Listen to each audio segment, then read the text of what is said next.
নমস্কার বন্ধুরা, বুলার হেসেল অ্যান্ড ব্লগসে আরও একটা নতুন পর্ব নিয়ে তোমাদের সামনে হাজির হয়ে গেলাম। আজ বানিয়ে দেখাবো নিরামিষ পাঁপড় দিয়ে একটা মজাদার তরকারি, যেটা তোমরা স্ন্যাক্স হিসেবেও খেতে পারবে, আবার মেইন কোর্সেও খেতে পারবে। প্রথমেই আমি একটা প্যান বসিয়ে দিয়ে সের মধ্যে 1 চামচ সাদা তেল দিয়েছি, দিয়ে দিলাম 1/2 চামচ গোটা জিরে, ছোট 1 চামচ আদা বাটা, দিয়ে দিয়েছি 4-5টা কাঁচা লঙ্কা কুচি। আমি এটাকে একটা পুর বানাবো, সেজন্যই এই কর্মকাণ্ড শুরু হয়ে গেছে। এরপর এর মধ্যে দিয়ে দেবো বেশ কিছু মটরশুঁটি। এটা যদি থাকে তো দেবে, দিলে খুব ভালোই লাগবে। আর এখন শীতকাল যেহেতু, তাই মটরশুঁটি সবসময় থাকে ঘরে, আমি এটাও একটু দিয়ে দিলাম। আর এখানে আমি আগে থেকেই 2টো বড় সাইজের আলুকে সিদ্ধ করে রেখেছিলাম এবং সেটাকে একটু গ্রেট করেও রেখেছি। এবারে এই মশলার সঙ্গে বা এই সবজিগুলোর সঙ্গে একটু ভাজা ভাজা করে নেব। সঙ্গে দিয়ে দিচ্ছি স্বাদ মতন লবণ, দিয়ে দিচ্ছি সামান্য পরিমাণে একটু লাল লঙ্কার গুঁড়ো। এটা তোমরা বুঝে দেবে, যাদের বাড়িতে যেমন সদস্য রয়েছে, যারা ঝাল খেতে ভালোবাসো আরও একটু দিতে পারো, কোনো অসুবিধে নেই। যেহেতু আমি কাঁচা লঙ্কা দিয়েছি, সেই কারণে আমি কম দিলাম। দিয়ে দিলাম ছোট 1 চামচের মতন মিষ্টি, আর ছোট্ট 1/2 চামচ দিয়েছিলাম ধনে গুঁড়ো। এটার জন্য টেস্টটা তো পুরো অন্যরকম হবে, তবে এই পুরটাই কিন্তু খেতে বেশি চটপাটা হবে, সেজন্য আমি দিয়ে দিচ্ছি একটুখানি চাট মশলা। এটা তোমরা সন্ধেবেলা স্ন্যাক্স হিসেবেও খেতে পারবে, আবার রুটি ভাত দিয়েও খেতে পারবে। তাহলে একটা রেসিপির মধ্যেই দুটো পেয়ে যাচ্ছ।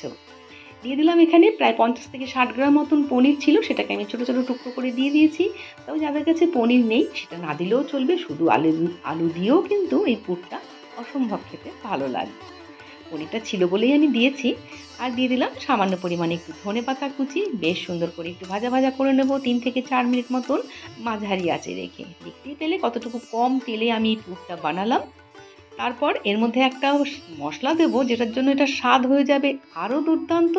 যারা আমার ভিডিওটা আজকে প্রথম দেখছো, অবশ্যই ভালো লাগলে কিন্তু চ্যানেলটাকে সাবস্ক্রাইব করে পাশে থেকো। আমার পাশে থাকা বেল বাটনটা ক্লিক করবে। আমি এখানে ভাজা মশলা বলতে জিরে, ধনে, শুকনো লঙ্কা, যে মশলাটা আমরা ভেজে গুঁড়ো করে রাখি, সেটাই দিয়ে দিলাম।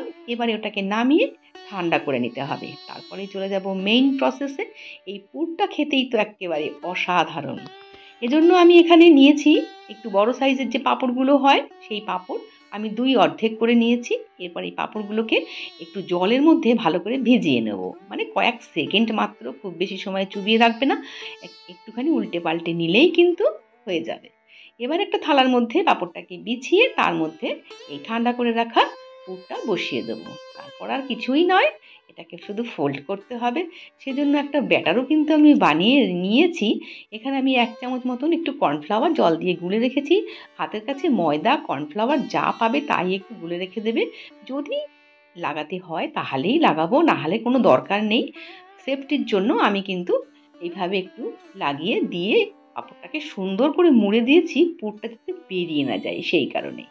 যদিও পাঁপড়টা একটু ভিজে গেলে কিন্তু বেশ সফটই হয়ে যায়, আর কোনো প্রয়োজন পড়ে না। তবুও আমি এই কর্নফ্লাওয়ারের গোলাটা একটু করে লাগিয়ে নিয়েছি। এইভাবে আমি বেশ কিছু পাঁপড়কে কিন্তু বানিয়ে নেব।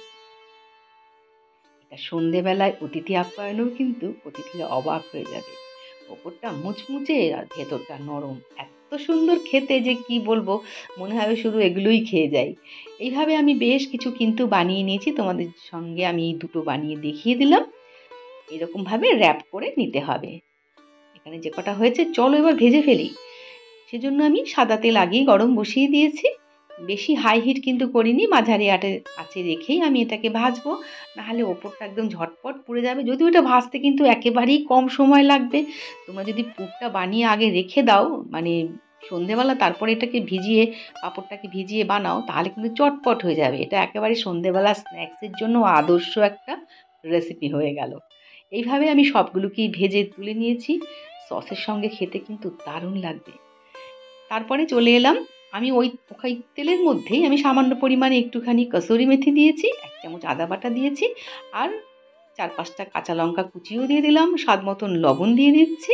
এবারে আমি একটা গ্রেভি বানাবো, সেজন্য আমি এখানে 3 চামচ টক দইকে ফেটিয়ে নিয়েছি। আমার সেদিনকে খুব তাড়া ছিল বলে আমি এর মধ্যে, মানে আমি একেবারেই মশলাগুলো এর মধ্যে মিশিয়ে দিলেই ভালো হয়। তোমরা কিন্তু তাই করবে, তাই জন্য আমি দেখতে পাচ্ছ আমি গ্যাস থেকে কিন্তু প্যানটাকে একটু উঠিয়ে নিয়েই করছি। আমি এখানে এভারেস্টের যে সবজি মশলাটা হয়, বা যে কোনো ব্র্যান্ডেরই নিতে পারো, সেই সবজি মশলা 1 চামচ দিলাম, আর 1 চামচ দিলাম কাশ্মীরি লঙ্কার গুঁড়ো। এবারে ভালো করে দইয়ের সঙ্গে মশলাটাকে একটু কষিয়ে নিতে হবে। গ্যাসের ফ্লেমকে একেবারেই কিন্তু আমি লো করে দিয়েছি। স্বাদ মতন একটু মিষ্টি দিয়ে দিলাম। এখানে, কেননা একটু নিরামিষ রান্না একটু মিষ্টি, মিষ্টি না হলে কিন্তু ভালো লাগে না। দিয়ে দিলাম সেই দইয়ের বাটিটা ধুয়েই আমি ১ বাটি মতন জল দিয়েছি। এই রান্নায় কিন্তু গ্রেভি একেবারেই মাখো, মাখো হবে। এটা ঝোল তো একেবারেই হবে না। শেষে একটু সামান্য গরম মসলা দিয়ে দিলাম।